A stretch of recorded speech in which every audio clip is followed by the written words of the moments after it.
तो प्रवीण कुमार मौर्य जो है ग्राम प्रधान उमरी की गिराया है। क्योंकि जेसीबी बुलाई, प्रधान ने दबंगई दिखाई और प्रधान ने इस घर को नेस्तनाबूद कर दिया। उमाशंकर मौर्य और विनोद लेखपाल मौर्य ये तीनों रहे, कहीं हमारा कुछ नहीं बिगाड़ पाओगे। कम से कम 100 आदमी के सामने कहें कि डीएम साहब का मामला फंस जाएगा, इसको अब यहाँ आवाज न करिए। डीएम साहब कहें मैं मजबूर हूँ, मेरे पास दबाव आता है। इसका दबाव था एसडीएम साहब? स्वामी प्रसाद मौर्य का सब लोग बताया है। आपके साथ मैं हूँ आदित्य कुमार। हम तस्वीर दिखा रहे हैं, बार बार तस्वीर का जिक्र इसलिए कर रहे हैं क्योंकि कुछ तस्वीरें आपकी आँख खोल देंगी। एक इंसान जो एक एक ईंट जोड़कर अपने सपनों का आशियाना बनाता है, अपना घर बनाता है, इस खुशी में कि वो घर में रहेगा, घर में सबको लाएगा, दिखाएगा कि ये मेरा घर है। एक घर एक इंसान की पहचान होती है।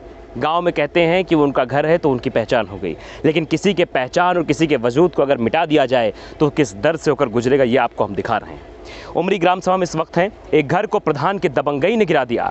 प्रधान के ओहदे का गलत इस्तेमाल करते हुए उसने घर गिरा दिया, जबकि ये कहा भी गया है किसी घर गिराने से पहले कोर्ट का आदेश अनिवार्य है। बिना कोर्ट के आदेश के किसी का घर नहीं गिराया जाएगा। और एक दिव्यांग, प्रधानमंत्री मोदी जी बड़े बड़े दावे करते हैं दिव्यांगों के बारे में, बड़ी सारी बातें, और नया नाम दिव्यांग जो दिया गया है प्रधानमंत्री मोदी के जरिए ही दिया गया है, लेकिन दिव्यांगों के साथ ऐसा भद्दा मजाक, उनके घर को गिरा दिया गया, उनके सपनों के आशियाने को ढहा दिया गया। आप समझिए कैसी स्थिति है यहाँ पर और कैसा प्रधान दबंग है और किस तरह से अपने दबंगई के ज़रिए जिसको जनता के विकास के लिए चुना जाता है, क्या वो जनता का विकास नहीं कर रहा है?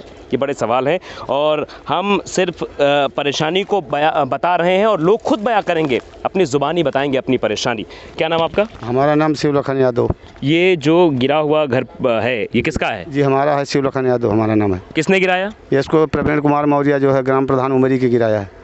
क्यों गिरा दिया? जी भाई एक बतौबे नहीं, कहें कि ये बंजर आगे सामने है, यहाँ नहीं रह सकते हो, हमारा भूमधरी खेत है, इसकी नाप हुई, पूरी तहसील की टीम आई, तहसीलदार, नायब तहसीलदार, कानून को पूरी टीम के साथ आए। गांव का कम से कम 200-300 आदमी के सामने नाप हुई और नाप होने के बाद तब ये घर बना। और बनाने के बाद जब प्रवीण कुमार चुनाव लड़े तो उनके चुनाव में हम उनके विरोध में थे, और उसके बाद सीधा उन्होंने फिर हमारे मकान पर विवाद किया, और विवाद करने के बाद हमारा मकान फिर जेसीबी से गिरवाया। हमको न सूचना दिया गया, न कोई नोटिस दी गई, और हमारा मुकदमा इसका चल रहा कोर्ट में। जब ये विवाद डाले तो हमने मुकदमा किया, और मुकदमा के बाद मुकदमा को भी नहीं मतलब माना, कुछ नहीं माने, और जेसीबी से गिराया। हमको सूचना नहीं, ना मौके पे था यहाँ, मैं सामान ये बड़ी बातें हैं और ये समझना चाहिए बिना कोर्ट के आदेश के पहली बात घर नहीं गिरेगा, और घर गिराने के पहले कोर्ट को नोटिस भी देना होगा, लेकिन ना कोई नोटिस आया, ना कोई बात हुई। प्रधान ने जेसीबी बुलाई, प्रधान ने दबंगई दिखाई और प्रधान ने इस घर को नेस्तनाबूद कर दिया। ये तस्वीरें बयां करती हैं, ये तस्वीर प्रधान की दबंगई की तस्वीरें हैं, ये प्रधान की इस तरह से लोगों को परेशान करने की तस्वीरें हैं। आप ये बताइए कि आपने जब यहाँ पर घर गिर गया,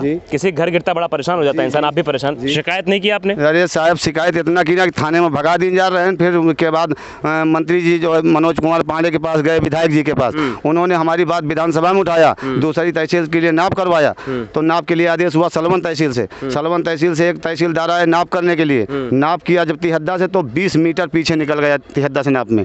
उसके बाद उस नाप को फिर नहीं माना, उसके बाद कानून को उमाशंकर मौर्य और विनोद लेखपाल मौर्य ये तीनों रहे, कहें हमारा कुछ नहीं बिगाड़ पाओगे। कम से कम 100 आदमी के सामने कहें कि डीएम साहब का मामला फंस जाएगा, इसको अब यहाँ आवाज न करिए।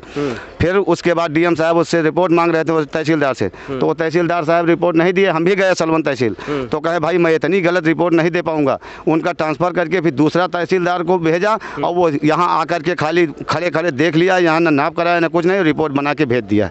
तो एसडीएम से शिकायत नहीं की इस बात की आपने? एसडीएम के पास शिकायत किया साहब, तहसील का पूरा तहसीलदार 15 दिन जो है तहसील के जो है सारे कर्मचारी मतलब वकील सहित 15 दिन हड़ताल मचाए रहे हैं कि इसकी न्याय चाहिए। यदि वो जायज़ है नाप की गई टीम से तो क्यों गिराया गया बिना सूचना के? लेकिन एसडीएम साहब कहें मैं मजबूर हूँ, मेरे पास दबाव आता है। इसका दबाव था एसडीएम? स्वामी प्रसाद मौर्य का सब लोग बताया है। वहाँ स्वामी प्रसाद मौर्य कौन है? स्वामी प्रसाद मौर्य यहाँ के बहुत पहले विधायक एक बार हुए थे, अब आज कुछ नहीं, लेकिन अब भाई उनके आगे हम तो कुछ नहीं है साहब। अब गरीब आदमी, हमारे पास 4 बच्चे हैं, और साहब बच्चे इस तरह के हैं कि एकदम छोटे छोटे बच्चे हैं, और हम मतलब इतने गरीब आदमी हैं कि हम कैसे लड़ जाएं। बिल्कुल, ये सुनिए, ये बात सुनिए। स्वामी प्रसाद मौर्य का दबाव था, एसडीएम साहब ने इसलिए काम नहीं किया। एसडीएम साहब ने सीधे कहा कि ऊपर से दबाव आ रहा है। स्वामी प्रसाद मौर्य विधायक हैं और इस वक्त मंत्री हैं सरकार में। योगी आदित्यनाथ जी, आप समझिए कि आपके मंत्री किसी घर गिरवाते हैं, और अगर वो शिकायत के लिए जाता है तो उसकी शिकायत सुनी नहीं जाती, जबकि कहा जाता है कि मंत्री जी का दबाव है।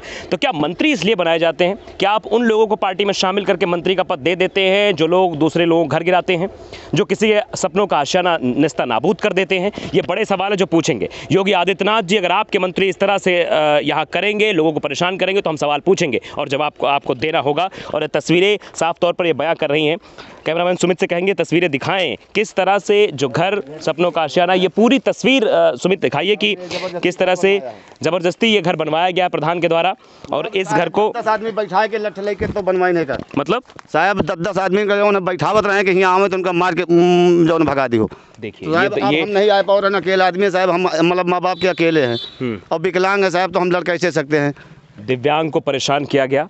और प्रधानमंत्री महोदय, आप समझिए कि दिव्यांग की बातें आप करते हैं, दिव्यांग के बारे में काम करने की बात करते हैं, पेंशन दिलाने की बात करते हैं, तो ये बात आपको समझनी होगी कि आपके देश में रायबरेली ज़िले में परेशान किया जा रहा है एक दिव्यांग को, और उसका जिम्मेदार आपके पार्टी के और साफ तौर पर यहाँ के जो मंत्री इस समय हैं, और मंत्री नाम है उनका स्वामी प्रसाद मौर्य, वो ऐसा कर रहे हैं। उन्होंने इसमें पूरा सपोर्ट किया, तब जाकर आज ये घर अपनी बदहाली के आंसू बहा रहा है। अब आपको हम थोड़ी और सच्चाई बताने चाहेंगे कि हमारी स्थिति ये थी कि गांव का हमारा घर गिर गया था, इसको मैं साहब केसीसी से लोन लेकर के ये घर बनवाया था, आज भी मैं केसीसी नहीं भर पाया हूँ।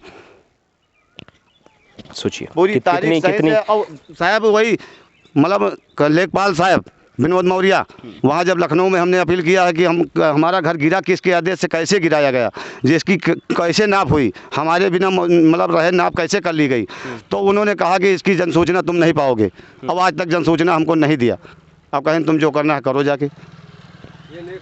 देखिए लेखपाल विनोद मौर्य जी, जिन्होंने इस तरह का कारनामा किया है, जी कहने में तो मुझे शर्म आ रही है। और समझना होगा लेखपाल महोदय को कि उनको किस लिए कुर्सी मिली है। कुर्सी किसको किस लिए दी जाती है, किसको कैसे काम करना है, ये सब निर्धारित होता है। लेकिन उसके बावजूद भी जिस तरह की स्थितियां बन रही हैं, हम सवाल पूछेंगे, और हम सवाल तब तक पूछेंगे जब तक लोग परेशान रहेंगे।